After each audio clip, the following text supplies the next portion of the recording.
Good evening. I'm Andrew Berman. Thank you very much for the invitation to speak here tonight.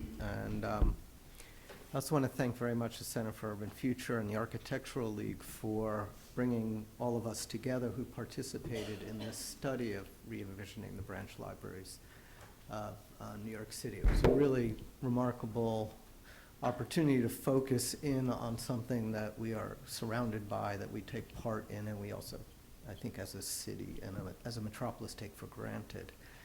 And tonight, what I'd like to do is just quickly show just a sliver of our study, enough to kind of give you a taste of some of the things we were thinking about, and then quickly show a library and a half that we have designed. So in re-envisioning these branch libraries, we started with research and got out and saw an awful lot of the libraries in the 5 boroughs under 3 systems. And a quick point I want to make is that the New York City library system is 3 independent systems. There is Brooklyn, Queens, and NYPL. And these systems are autonomous of each other. They are out there fighting for funding on their own. They're fighting for funding probably against each other, looking for donors. You would think that the city would be a unified system, and there might be some genuine efficiencies there. But like the subway systems of old, they are independent and they are kind of working in parallel to one another. This was known to me, but it's really a surprise once you get out there and you can start to feel the pulse of the different systems in each of the respective boroughs and neighborhoods. In our getting out there, we decided first to really take on the branch libraries as fact. They're building stock. There are 207 or so of them out there. They exist. They perform, albeit often under duress and neglect. And we wanted to just really look at them hard at what they were, try to assemble some basic tenets that we could apply to them to, across the board, make some holistic suggestions of how to bring them up to the present and perhaps even the future. So one thing we came upon in looking at the libraries is that there's a need for increasing transparency. Transparency literally, transparency in a kind of phenomenal sense, transparency in a social sense. The libraries often are foreboding to some. The Carnegies, for all of their beauty, often have a foreboding presence to some people. The Lindsay boxes are foreboding in a completely different way. They're often just not even recognizable unless you know exactly where you're going and what you're looking for. So transparency is an initial premise to seek. A very basic problem the libraries suffer under is a very limited operating hours. Here in Brooklyn at the Walt Whitman Branch Library, you can see it just a few hours, 4 days a week. I think if the libraries were open 24/7, they would be full of people actually doing work 24/7. This is the age we live in. People who do have work, who attend, have regular work schedules, can't get to the libraries because the libraries aren't open when they're off. So this is something we want to think about.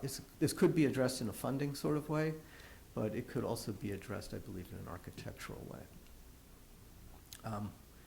Streamlining of information distribution is something that could be done with just some good housework and graphic design skills, but it's also something that architecture can address. A lot of the libraries have outdoor space. In this case, this is Hunts Point. There's a rear yard. There's actually a garage.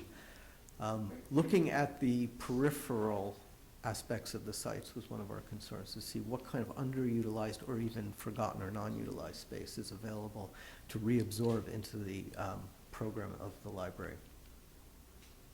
Optimization of interior space is a concern. This is in Clinton Hill. Depending on the kind of savvy of the librarians or perhaps just the maintenance crew, furniture might all be pushed against the wall or all clustered in the center, but by and large, the libraries don't utilize their space well. They're more the recipient of years of wear and tear, and they end up being what they are. Optimization of shelving is a critical issue, and as the kind of, let's see, the primacy of the book is shifting to a sharing model of book and table and digital. Figuring out what to do with shelving to allow space for people is a concern.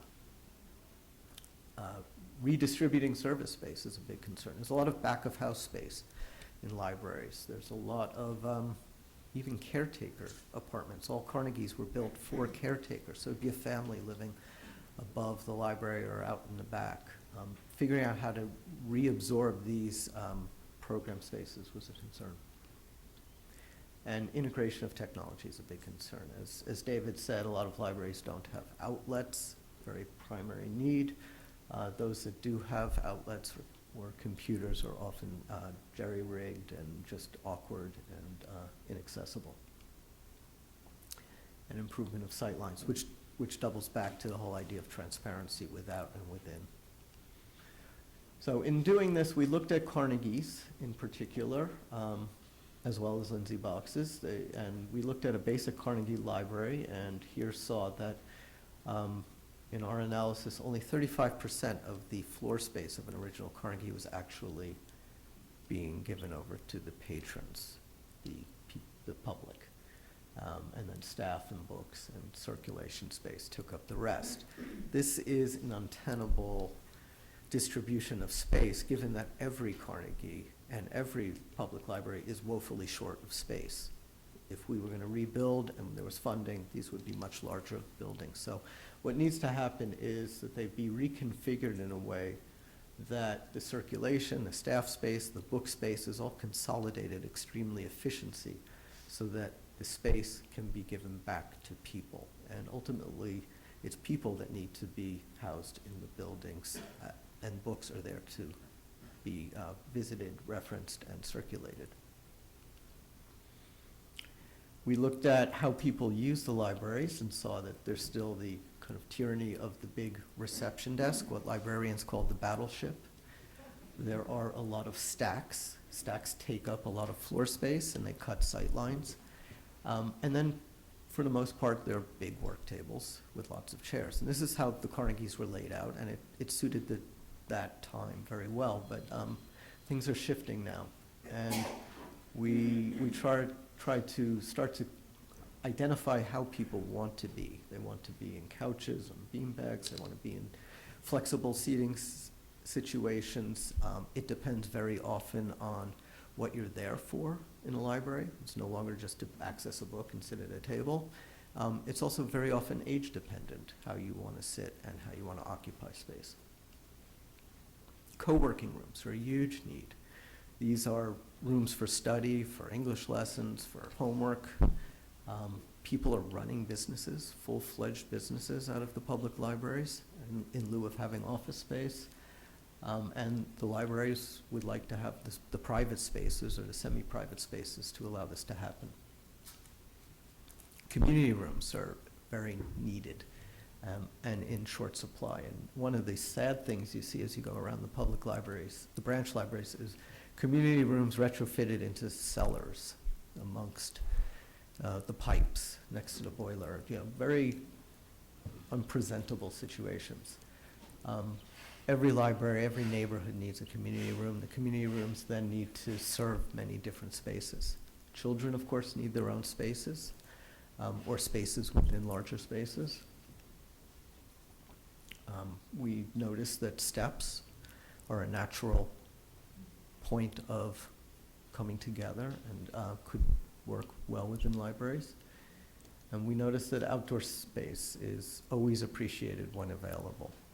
And as I mentioned before at Hunts Point, but many other libraries, there's often a garden, inaccessible and untended, or a rear yard, off limits, chain link bound, and thinking about how to reabsorb these spaces into the experience of the public library was a concern.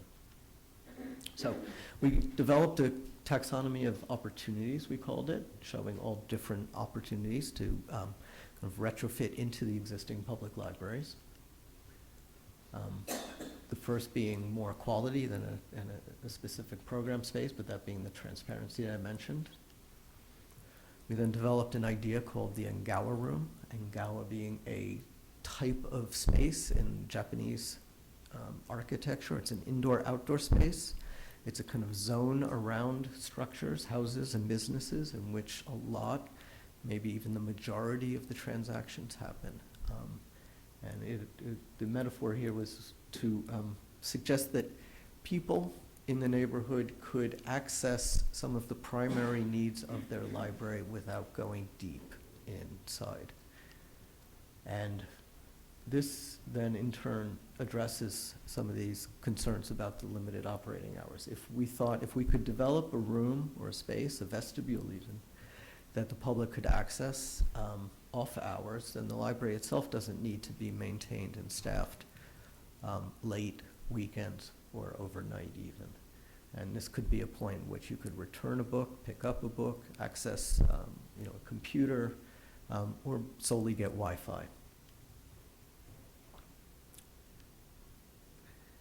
Another core idea was the development of a resource hub. This will supersede the battleship reception desk, but this would be a place in where the patron and the staff could meet, and many of the basic needs of those who are coming to a library could be satisfied immediately, again, without going too deep in the library. And access to technology is one of the more important kind of initial touchstones. But often it's just to find somebody to talk to and get oriented. And this is thought to be not a kind of across the divide type of experience, but around the table type of experience. Active floor space, which could be as simple as clearing out the libraries, putting the books around the perimeter, making room for people. Community rooms, and one of the concerns we had in thinking about this was how to bring the community room to the front of the library. So the community room can be accessed perhaps autonomously of the library. The community room could have its own kind of parallel utilization and life from the library. And in that way, it can be used at night, it can be used on the weekend, it could be used for various purposes. So these are all things that we saw people using community rooms for. And naturally, within the course of a day, the community room could be used for all of these purposes. And the last idea we came up with is we termed the Occupied Facade, which is to make a place for people outside the library in the public space. Could be along the facade, along the sidewalk, but a place where you can start to get some of the basic core benefits of the library. And that being primarily access to Wi-Fi. An enormous number of people, and David, I think you have the metrics on this, but a surprisingly number of people in New York City don't have Wi-Fi at home or access to it generally. And we noticed that people go and just kind of hug the outside of the library when the library is closed in order to get Wi-Fi. So we thought, why not start to build in benches, ledges, start to create what was called the Occupied Facade so that people can get this basic need. Okay, so we looked at 5 libraries. I'm going to just very quickly go through Clinton Hill branch. This is a Lindsay Box. This is in Brooklyn. And the Clinton Hill branch is actually very well utilized and well tended. It looked like it had a very engaged local population that was looking after it.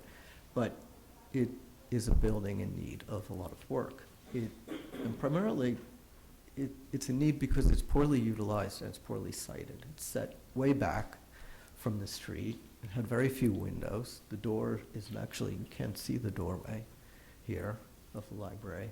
And so in a rather grand street of brownstones and other nice turn-of-the-century apartment buildings, this building is receding away from the public. There are a few benches put out there, but it's a half-hearted attempt at making public space.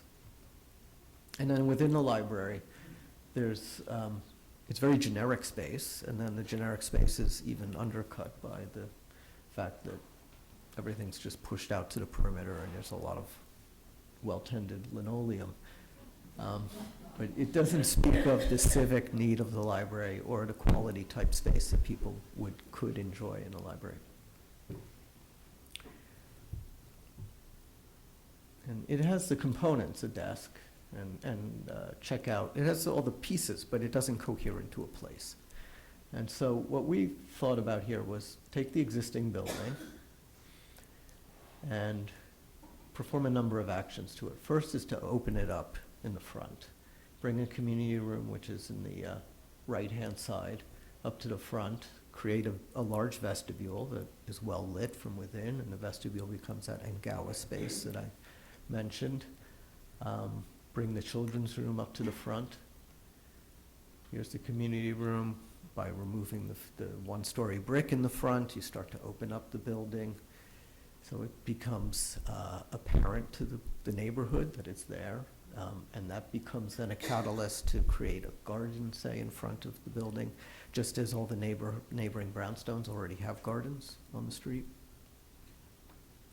Create the resource hub right in the center. So claim that instead of that big empty linoleum floor area, put something clearly public and a destination there in the center.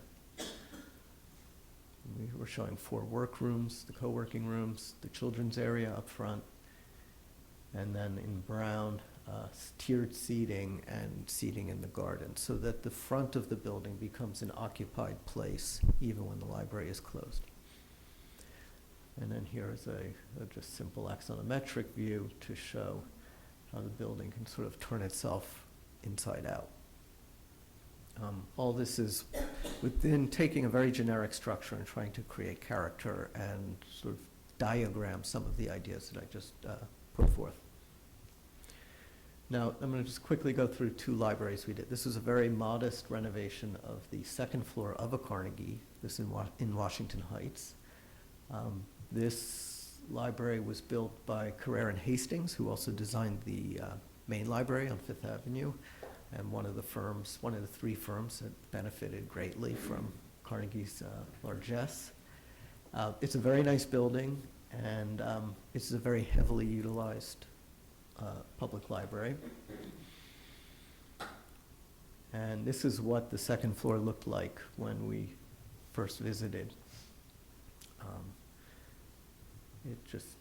It's, again, like the Clinton Hill, everything was drifting around and there was no place there anymore. And we were asked to make the 2nd floor a children's reading room, the children's floor. And so we kept the shell, tried to respect the scale and actually really revel in the scale of the Carnegie. Sure. Yes. Yeah. So everything's very low for the children. The bookcases wrap the entire room. And there's... Oh, before this? Yeah. Okay. Yeah, these are pretty much the same views here.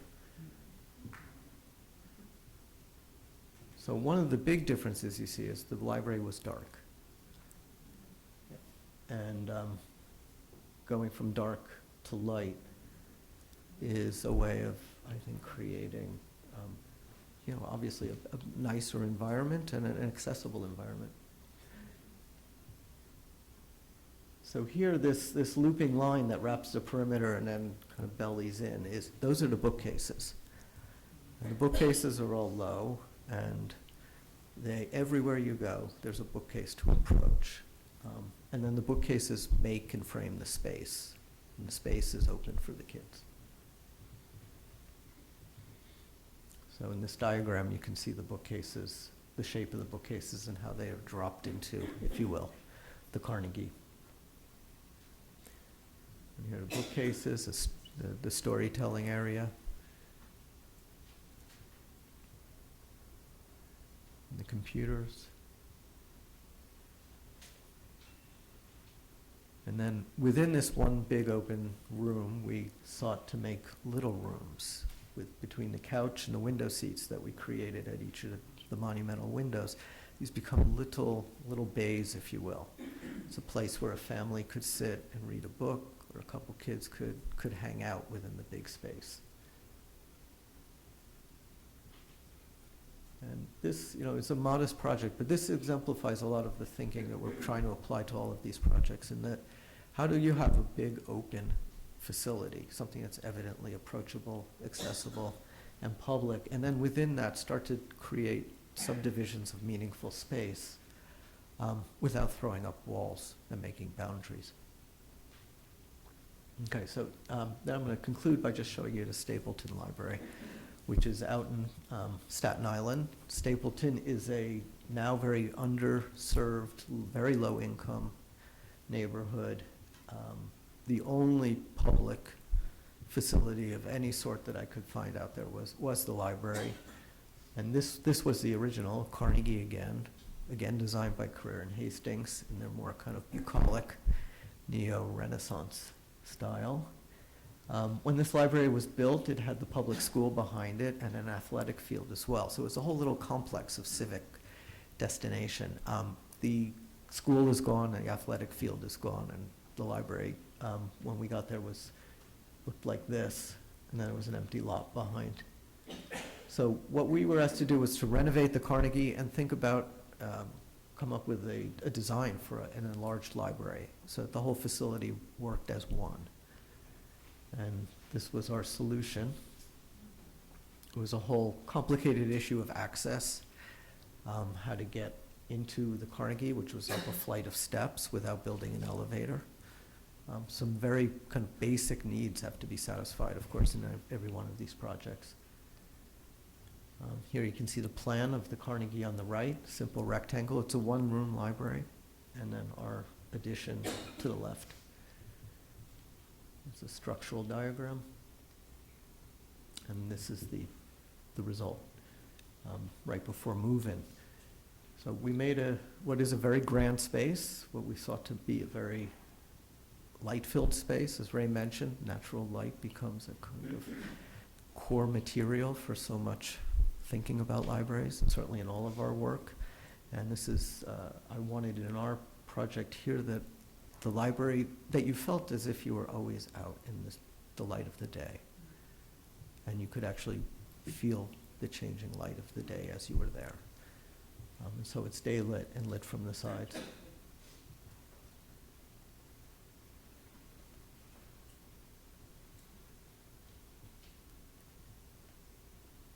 It's incredibly well utilized. It is packed. And really at all branch libraries, there are lines out in front before the doors open, even in the dirty, smelly, dark ones. But it's very nice to see that, by 10:05 they're full.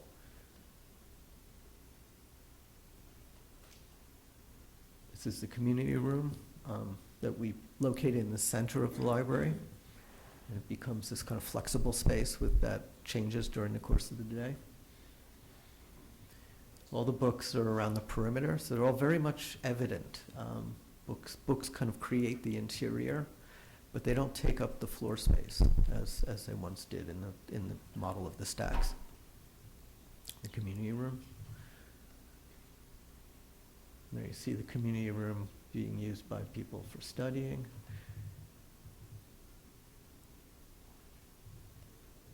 And we even noticed a man praying one day there. And the reason why he could do that and take off his shoes is we put the heating in the floor. And so the building is warm. It's warm to the touch, and that simple thing makes it a place of comfort, even if it's a lofty space. And of course, everybody around the computers. And then the Carnegie we turned into the children's room. Took the one room, made a grand space for the kids. It's immediately accessible to the rest of the library, but it's really their own little realm.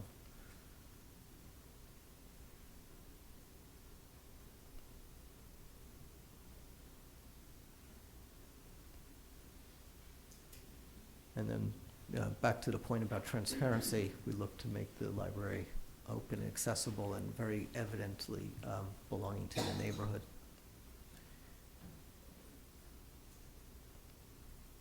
And that's all I have to say. Thank you.